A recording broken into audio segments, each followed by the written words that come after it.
હજીરા જૂનાગામ ખાતે આવેલા નવચેતન અદાણી વિદ્યાલય ખાતે તારીખ 22 અને 23 ડિસેમ્બર 2025 દરમિયાન ખેડૂતો દિવસની ઉજવણી વિવિધ શૈક્ષણિક અને જાગૃતિસભર કાર્યક્રમો સાથે કરવામાં આવી હતી। પ્રથમ દિવસે વિદ્યાર્થીઓએ હજીરા વિસ્તારની વિશેષતા ધરાવતી પ્રાકૃતિક શાકભાજીના ખેતરની રૂબરૂ મુલાકાત લીધી હતી અને બીજા દિવસે ખેતી જાગૃતિના કાર્યક્રમ યોજાયા હતા।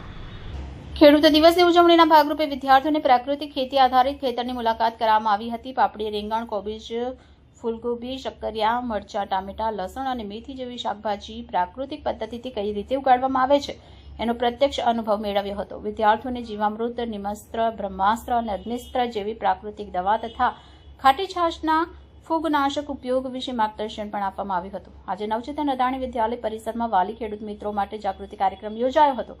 પ્રગતિશીલ પ્રાકૃતિક ખેડૂત કૈલાશબેન દ્વારા પ્રાકૃતિક ખેતીની ઉપયોગિતા, ખાતર, જંતુનાશક દવા અને સરકારશ્રીની યોજના અંગે માહિતી આપવામાં આવી હતી। ટેકનોલોજી સાથે પ્રાકૃતિક ખેતી શક્ય છે તે દર્શાવતા અભિનય ગીત અને પ્રયોગો રજૂ કરાયા। નવચેતન વિકાસ મંડળના સહમંત્રી વિપિનભાઈ પટેલે હજીરા વિસ્તારની ખેતીની સમૃદ્ધિ અને આજના યુગમાં પ્રાકૃતિક ખેતીની આવશ્યકતા પર પ્રકાશ પાડ્યો। આ ઉજવણીનો હેતુ વિદ્યાર્થીઓમાં ખેડૂતો પ્રત્યે સન્માન અને કૃતજ્ઞતા વિકસાવવી, પ્રાકૃતિક ખેતી અંગે જનજાગૃતિ ફેલાવી, પર્યાવરણ સંરક્ષિત ખેતીને પ્રોત્સાહન આપવું અને આત્મનિર્ભર ભારતના વિચારને મજબૂત બનાવવાનો હતો।